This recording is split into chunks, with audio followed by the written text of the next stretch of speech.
What's up, DAW Nation? My name's Wyatt Troy. I make music as come nightfall, and I want to welcome you to episode 49 of Behind the DAW, where we interview music producers, sound designers, artists, music industry experts, singers, songwriters, and basically everyone else in between on an emotional, philosophical, artistic, branding, marketing, and overall music business basis. This is a companion podcast to our YouTube series In the DAW, where we invite music producers to come and dissect their songs in real time. Recently, we've had Kashmir, AU5, Kuro, Tynan, Culprit, Slumberjack, and a bunch of others, and we are currently working on episodes with Pegboard Nerds, Delta Heavy, Biometrics, Nurko, Pixel Terror. So if you are interested in any of those episodes or just in the DAW in general, go ahead. There are links down in the description. You can also just go to YouTube and type in the DAW. They're all on Multiplier's YouTube channel, but if you would rather listen to them than watch them, no problem. All you have to do is check out the 0.5 episodes in this podcast. For example, the last episode was episode 48.5, and that is the Kashmir in the DAW episode. So you can just listen to it on the go if that works better for you. So who are we interviewing today? Today we're going to interview Joel Hunt, who's better known as Rogue.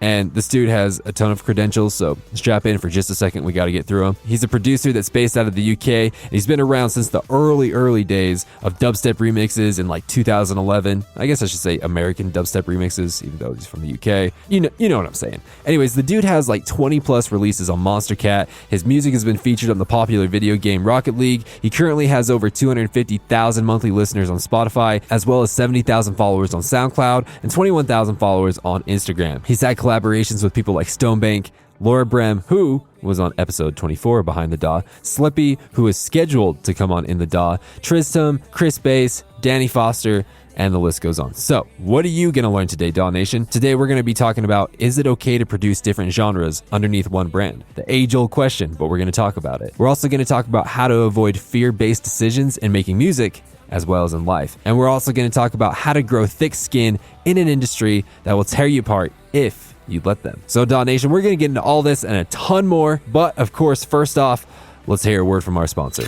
DAW Nation, imagine if you could learn extremely innovative sound design from a legend. Imagine 5.5 hours of mind-blowing, in-depth videos explaining and exploring every detail on how to get the craziest sounds that no one else is making. Imagine being able to walk away with all the effects racks, instrument racks, and project files that are handcrafted by someone that has producer credits with Monster Cat, BT, Infected Mushroom, Virtual Riot, Illenium, Seven Lions, Alsla, and so many others. Now imagine all of that power being at your fingertips just a few minutes from now. Well, DAW Nation, what I just explained actually exists. The In the DAW team collaborated with AU5, the sound design legend himself, to create the AU5 Ableton Sound Design course. Again, as I mentioned, it includes 5.5 hours of videos illustrating the most innovative sound design techniques, plus all the instrument racks, effects racks, project files, and we even included a full walkthrough and breakdown of AU5's newest EP, Energize. But if you're just not quite sure it's what you want, then make sure to check out the free mini AU5 Ableton Sound Design course. This way you can get your feet wet and see the types of sounds that you could be making today. There are links in the description for both the full course and the mini course, or you can go to courses.inthedaw.net to get more information. Again, that is courses.inthedaw.net. But DAW Nation, let's get into this week's interview.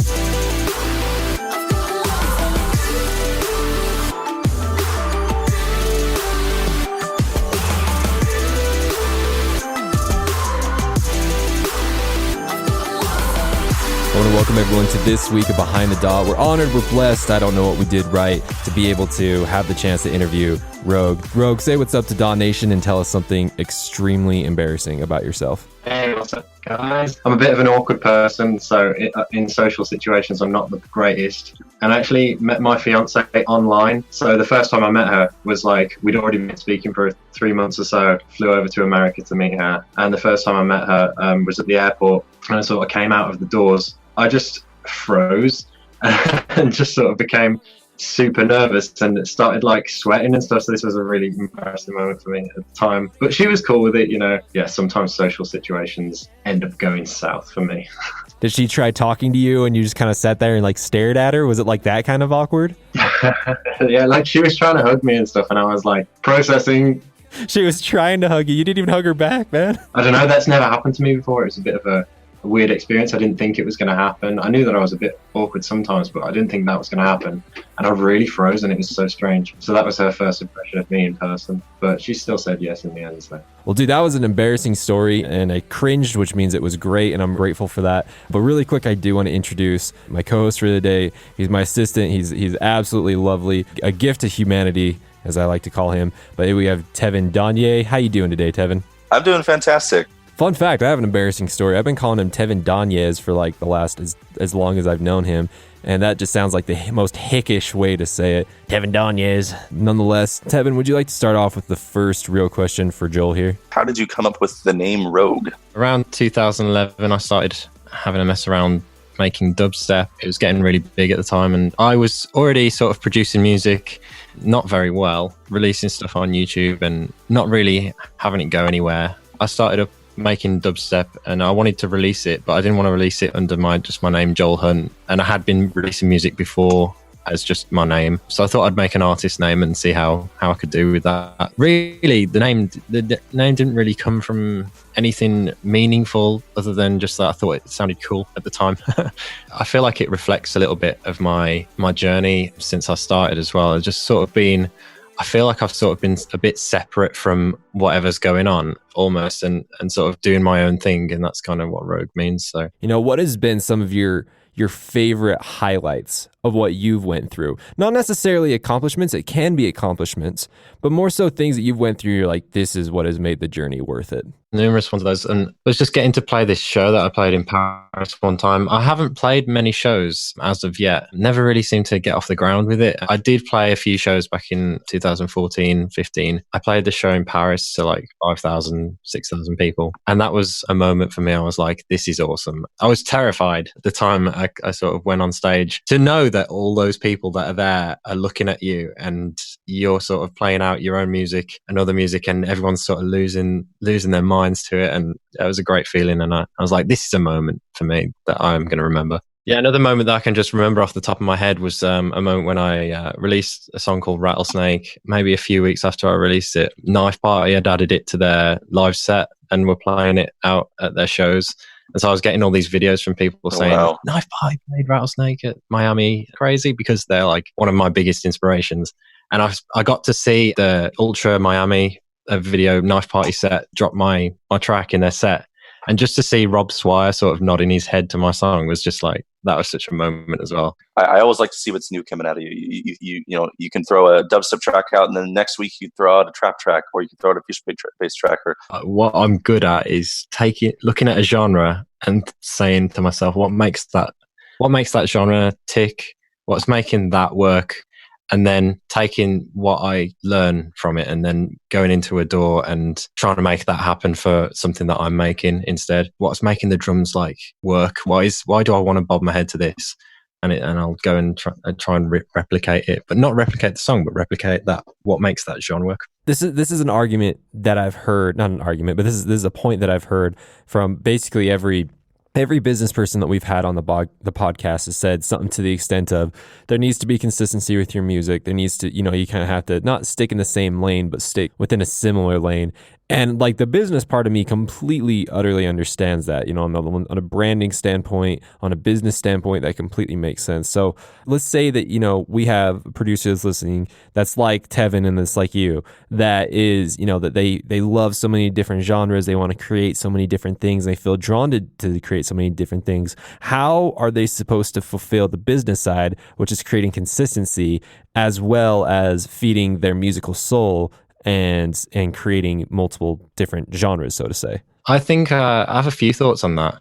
Firstly, I think that if you want to mess around with different genres and stuff like that, the consistency is the brand, and you have to make yourself the brand in that case. The style of music or the genre is not the brand for you.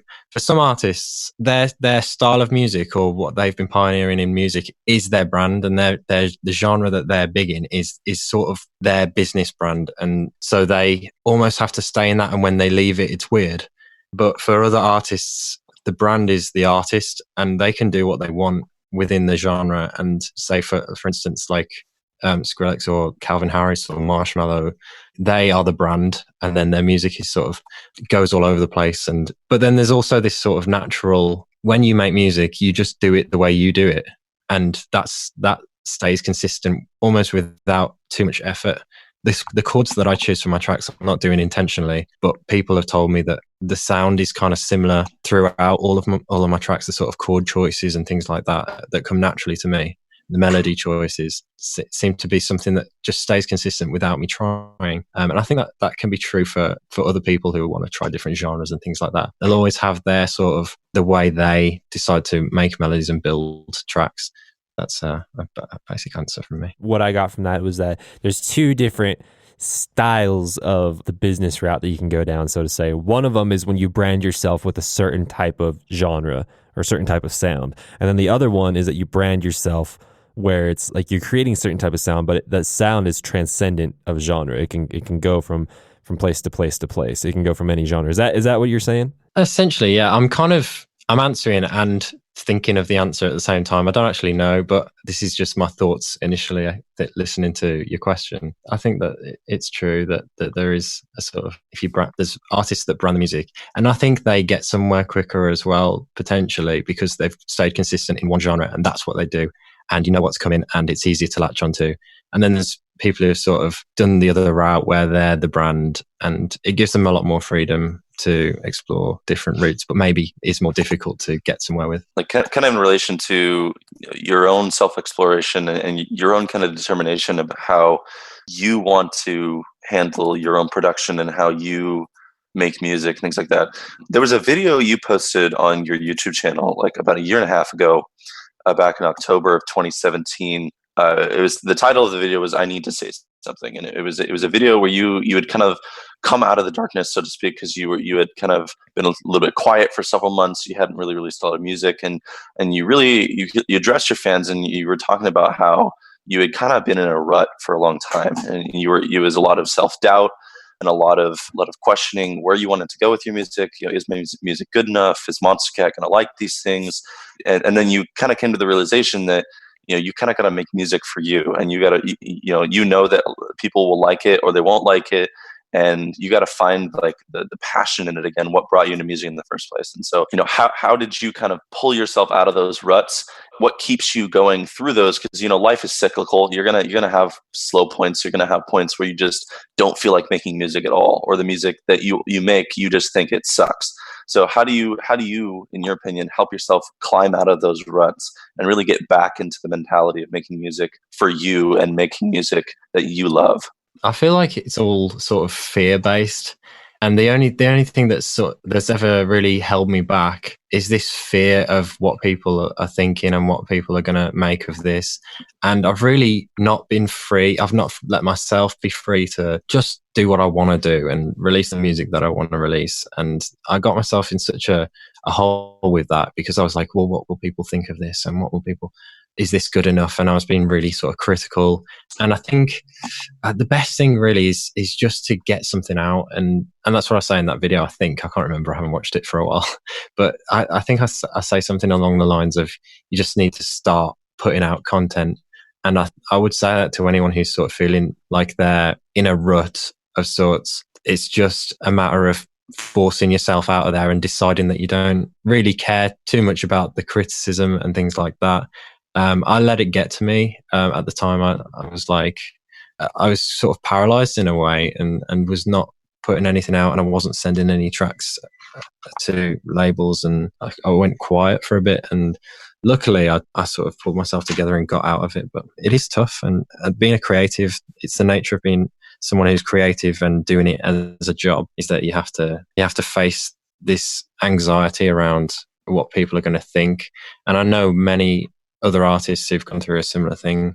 It's a common thing, and I think quite a few people resonated with what I said at that time as well. I think pushing through is ultimately, it's not the easy answer, I guess, but it is the answer, is deciding anyway that I'm going to sit down and I'm going to write, or I'm going to create something, and that something is going to be released. That it's just deciding that and then making it happen. And I think there's different ways as well of getting inspired and things like that. If it's a creative block that you're experiencing, Like I've been to it so many times. Oh my gosh, it's the worst to just feel like I can't make anything right now. Why is that? I find that watching interviews with artists that I admire and look up to helps. And looking at the music that my peers are releasing helps. Instead of getting jealous or, oh, that person's music is so good and I'm just not good enough, which is where you can sort of go. You've got to get past that and be like inspired by the people who are making music around you and how amazing it is. And like, so good. Champion other people. One of the big things that I did to get myself out of a creative block season recently was just, I decided that I'm going to listen to everyone's music. I'm going to listen to the Monster Cat podcast. I'm going to listen to all the artists that are around me and not get bogged down by it, but be lifted up by it and just say, this is so good what these guys are doing. I want to be involved and take on a positive attitude towards it. And it seriously helps. I did that and I listened to like 4 or 5 songs on Spotify, press pause, produce a track in a day. And then that was a real unlocking tool for me. It's taking on that positive mentality towards it. Other people's success is not my failure. That's just a massive phrase that's been really big for me, because I've struggled with thinking if so-and-so gets big and does really well, that's some kind of detriment to me, but it's not true. And so realizing the truth is that these people are doing well around me. These are my friends and my peers. It's good that they're doing well. I can take inspiration from them. And so I've done that. And it's really worked out for me the last year or so doing that. Yeah, I want to swing back to what you were saying a couple minutes ago, which was, you were so afraid, like that people weren't going to listen to your music. If you made this type of sound or this type of music, people weren't going to listen to you. Oh, if you made this production decision, would they like it? So on and so forth. So when I was taking the Art of Flow class at Icon Collective, we focused on this concept, this like soul wrenching concept of, worrying so much about what people would do when they listen to our music, because it's never comfortable when you show your song to someone or you get feedback on a song and it's like, this sucks. This is horrible. You have so much more potential than this. That's never comfortable. That sucks. But what they talked about was when we create music based on those decisions, it'll never be able to fully encapsulate, it'll never be able to fully translate our souls into audio, which is what we're doing when we're creating music, right? We're translating our souls into audio. And so when we make what's called fear-based decisions, it literally cuts that tie off between your soul and creating the music. And at that point, you can feel it. You can feel it go lifeless at that point. Like there's still a shell of a song there, but the DNA, the soul, the core of it is disintegrated at that point. Is that kind of the process that you went through? You kind of realized that you were making those fear-based decisions and now you're like, no, I can't do that. Yeah, and ultimately those things, those decisions and things, they don't lead to anything anyway. I feel like there's a real flaw in our logic when we're being governed by fear and things to do with fear, because we think that somehow by not releasing stuff and by not making any music, we're going to be better off, but we're so not. It's this weird lapse in logic that happens, and I guess I partly was like, this is just not logical in any way. It's partly more fearful for me because I live off my music and it's the way that I get by. So there's all that anxiety surrounding it as well. It's like, if I don't get a track out, I'm going to fail. Like I'm going to have less money and I'm going to not go anywhere and I'll be a failure. And I've got this far and I won't be able to get any further. And there's all these things going around my head. And the truth is that the way for me to get in a good place is to keep making music and keep releasing it no matter what, and just get stuff out there. It was a bit of a revelation for me, and I guess what you just said reflects with what I felt at the time as well. Yeah. The more that I've talked to people and the more that like I've studied my feelings and kind of like human emotions and everything of that sort, what I kind of realize is that any industry, any passion, any career, anything like that, where we have fears about something, it's really just an extension of the basic needs that humans have. And here's what I mean by that is that, you take this, for example, I'm afraid to make this type of music because if I make this type of music or make these types of decisions, then people won't like it. Okay, great. What if we keep going down that route, we're going to find a basic human need. Okay, why? Why does that bug you? Why are you afraid that people won't like your music? Well, then I'll be rejected. Okay, Why is being rejected bad? Well, if I'm not rejected, I don't feel loved. Okay, why is not being loved a bad thing? Okay, well then if I'm not being loved, I'm unlovable. I'm going to be alone. I'm going to be depressed. I'm going to have anxiety. Okay, and so why is that bad? Well, you see what I'm saying? We're kind of just peeling back the onions here, and we're getting down to a basic human need, which the basic human need here is to be loved. It's just be accepted. It's to have a tribe. It's to have a family. It's to have people that got your back, that love you, that are going to take care of you, right? And so we have this fear, this fear that if we make these certain decisions, these certain musical decisions, we will be unlovable. We will be not of worth to people, which is asinine. Like that, like there would have to be so many things that would have to happen in order for that could you imagine putting out a song and then all of humanity, anyone that you showed it to, not only didn't like it, but they were just like, you are a piece of crap. You are worse. You're the worst of humanity that we've ever had. You're worse than Charles Manson. You're worse than Ted Bundy. You're worse than Hitler. Wait, I can't even believe you are worthless to me. You know what I mean? Like that is so far from like the possibilities of what can happen. But it seems ridiculous when we say it out loud, but this is legit. These are the feelings that people have. Yeah, totally. That it's true that it really doesn't make sense when you start thinking about it a bit more. But a lot of people can't, they don't know what they're feeling. And I know that there's a lot of people who haven't quite managed to figure out how to read themselves. So they're feeling these feelings and they haven't got past the level where it's just like, I feel like I don't want to make music. It's making me feel sick. And they don't know why, and they don't know how to get past that level.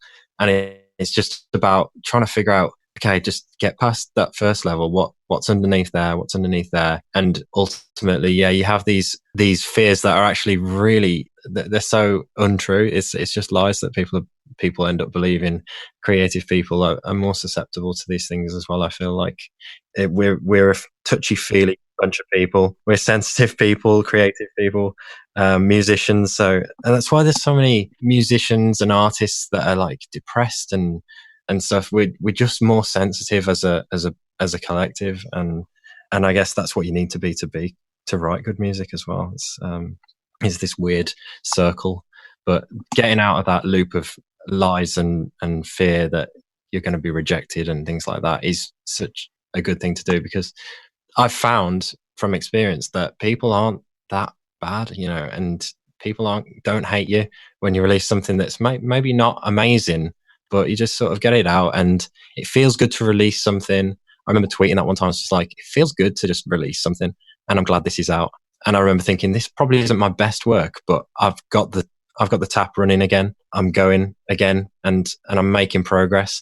I remember watching a bunch of Jordan Peterson videos, and he was talking about your worst enemy is laziness, or something like along those lines. He was talking about laziness and being stuck in this rut, and he's like, do 10%, set a goal and do 10% of it. You've still made progress from where you were. And there's this mental battle that creative people who are in a creative industry are going through constantly, trying to figure out how to deal with these feelings and how to deal with the sense of failure that just comes at you every so often. Yeah, it's worth getting your mind around it and getting past. Yeah, it's a lot of these, like we're talking about. We have these thoughts that when you, like Wyatt said, when you say them out loud, they sound crazy, but like they're legitimate thoughts that you have, and they're irrational thoughts. They're not things that you would, if you try applying logic to it, it's not going to work, because these are irrational, emotional thoughts that are hard to get through. And you're right that it's a journey to kind of get through these ruts and get through these thoughts, and it can be very hard.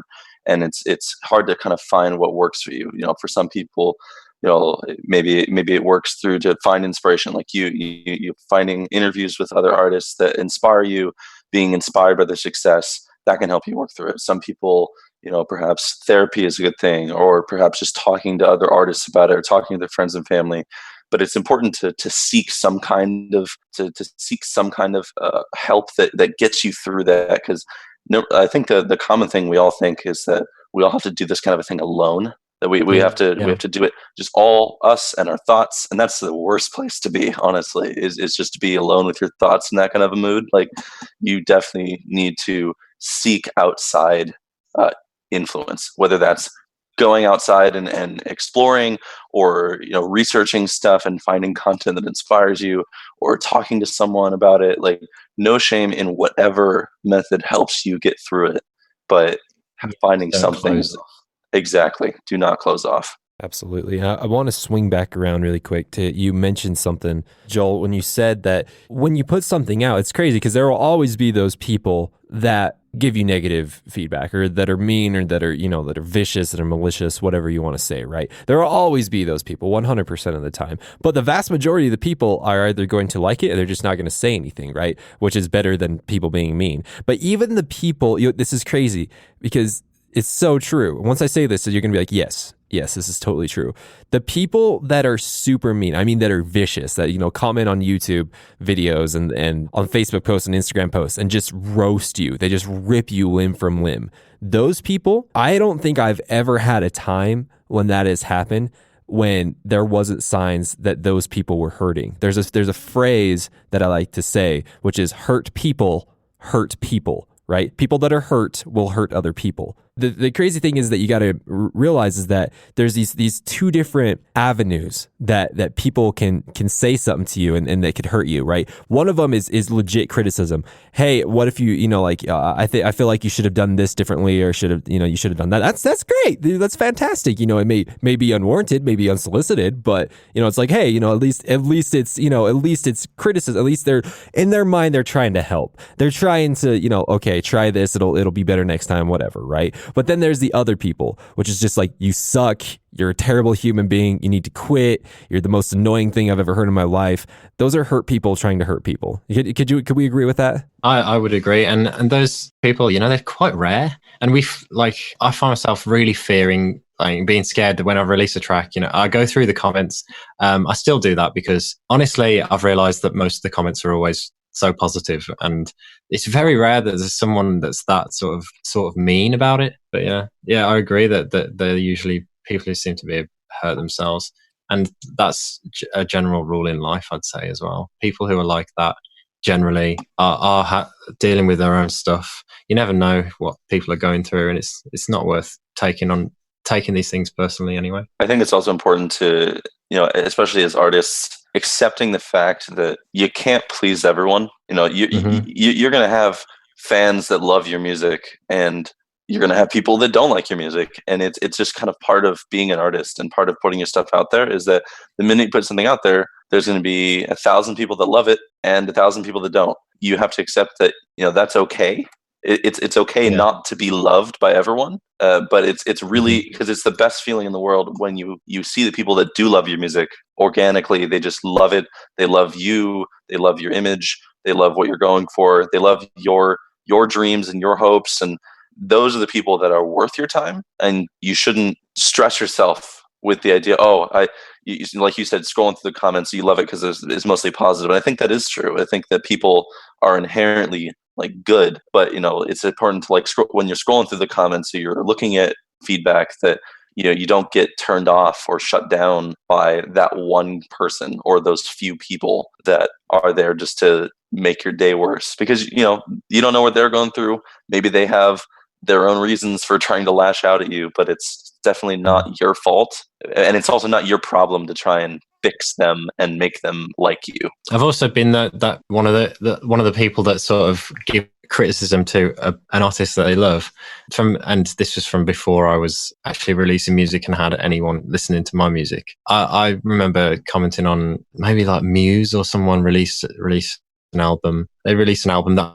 I was not really super pleased with. I was like, this is different from your old stuff, and I was that guy that was like, this is different from your old stuff.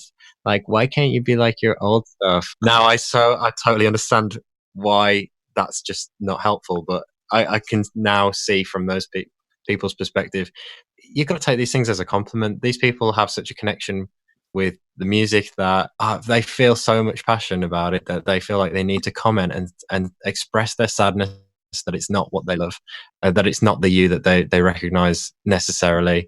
That's the problem with changing genre, is that people are like, but I liked trap Rogue, or I liked more melodic Rogue. And I'm like, I'm sorry. I'm glad you like that old stuff. Like, I'm really glad you do. And I'm sorry that you're not too hot on this track, but maybe the next one, because I do keep changing genre. So we've been talking a lot about your journey and advice that you would give to other people, pulling yourself out of ruts and finding inspiration and things like that. Pulling into kind of a more general thing of advice that you would give to kind of up and coming producers. I know a lot of our listeners, they don't have large followings necessarily. They're definitely trying to find their own niche or their own following, or they're definitely trying to put out music and produce music and get better and better. What's some like number one pieces of advice that you would give to some of our listeners and some of those up and coming producers that are like you from several years ago, that they haven't really released a ton of stuff? In their minds, they're not quite ready yet to release. They don't quite have the professional level quality that they are striving for. What's some advice you would give to them? Really important part of is your attitude towards it and determination. I was watching that new Coldplay documentary recently, and I was watching how Chris Martin, the leader of Coldplay, was like, before they got big, he was like, Coldplay are going to be massive, and this is going to be the next big thing, and we're going to be headlining this festival, etc., etc. And then it happened, and it's like there's something about declaring these positive things over yourself. I remember that this is kind of what I was like. I remember before I got any sort of success, I was saying to myself, like, my music's going to get me out of here, and like I'm going to like travel and see places, and I'm going to meet people, and people are going to like love my music. And I used to listen to my own sort of list of tracks that I've made over the last 2 months, and listen to it as if I was listening to an album, and I was just dreaming. And I think one of the best things you can do is just dream confidently. Don't be afraid to dream, and dream big. And people who are aspiring producers, and they're making music and they love it, but it hasn't quite got out yet. It's just to sort of keep going and stay determined. I think there's something really important about being determined. That's my first thought anyway. I still say things to myself now. I've not made it. In my own head, I've not made it. I've definitely had some success, and I feel great about it, and I don't take it for granted. But there's more for me to do, and I always love saying it. I'm not like rich or anything. I'm just sort of I make a living at the moment, and I've got a bit of success. But I'm always saying to myself, it's going to be bigger, and I'm gonna do this next year, and like this is going to happen in 5 years' time. It motivates me as well when I say it. It's called the law of attraction. I'm sure a lot of us are familiar with it, and I do think there's some power behind it of just, you surround yourself with positive thoughts, and you surround yourself with things that you want to achieve, and then they will naturally happen because you just don't get out of that mindset. So I really appreciate your answer. You keep making decisions that are based on your idea of where the future's going. You start to subliminally or subconsciously make certain decisions that you don't think would have such an impact in the future, but maybe they do. And it's just the way that you start living your life is different, and the way you start producing is different, and it bleeds into everything else. I think there's power in our words, and what we say has power and reflects in our reality, and has great power in what we do. Yeah, man. Rogue, this has been an absolutely fantastic interview, and we appreciate you coming on, being open and talking about these things that maybe aren't comfortable to talk about. But did you have a good time, man? Yeah, guys, thanks so much. I feel like I've been through a bit of a therapy session tonight. I've been saying some good truths that I need to hear myself as well. Yeah, and I hope your show goes somewhere, and this whole behind the door and things like that. It's really good stuff, and I think there's an audience for it, so keep going, keep it up.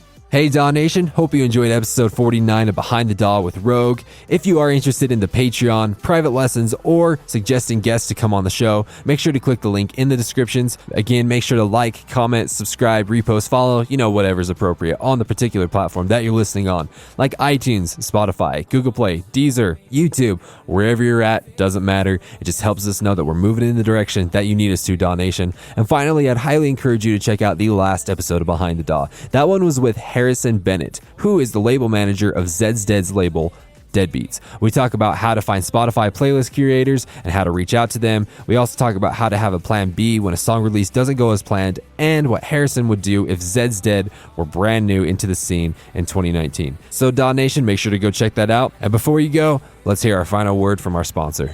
DAW Nation, in this episode, you have heard me talk so much about the AU5 Ableton Sound Design course. Again, I would highly encourage you to check it out, or at least check out the free course. I know that it can help you. And the reason why is because we have already had almost 500 people sign up for the course within the first week. And I have heard nothing but positive feedback. But DAW Nation, I want to talk to you about a different course that we're going to be launching. So let me ask you this. When was the last time you picked up the Ableton Live 10 manual and read the entire thing? In fact, when was the last time that you've even seen the Ableton Live 10 manual? There are two cold hard facts about the Ableton manual. Number one, it is incredibly insightful on how to use Ableton to its max potential. And number two, it is amazingly boring to read. And it's not even Ableton's fault. That's just the nature of manuals, which is why I am extremely proud to announce that our next course is going to be the Daddy Ableton Manual course. Now, you know Daddy. He's been on In the DAW and Behind the DAW multiple times, bringing the jokes, making you laugh, while still bringing the max amount of information and inspiration. So in this course, he is going to go through every single little thing of the Ableton Live 10 manual and explain it in a hilarious, engaging, and memorable way. Now, DAW Nation, listen very carefully. We just opened up the pre-orders for this course, and if you hop on the pre-order right now, you will save $100 on this course. The original price of the course is going to be $250, but if you click the link in the description, then the price is only $150. One of the pre-order bonuses is that if you pre-order before June 1st, 2019,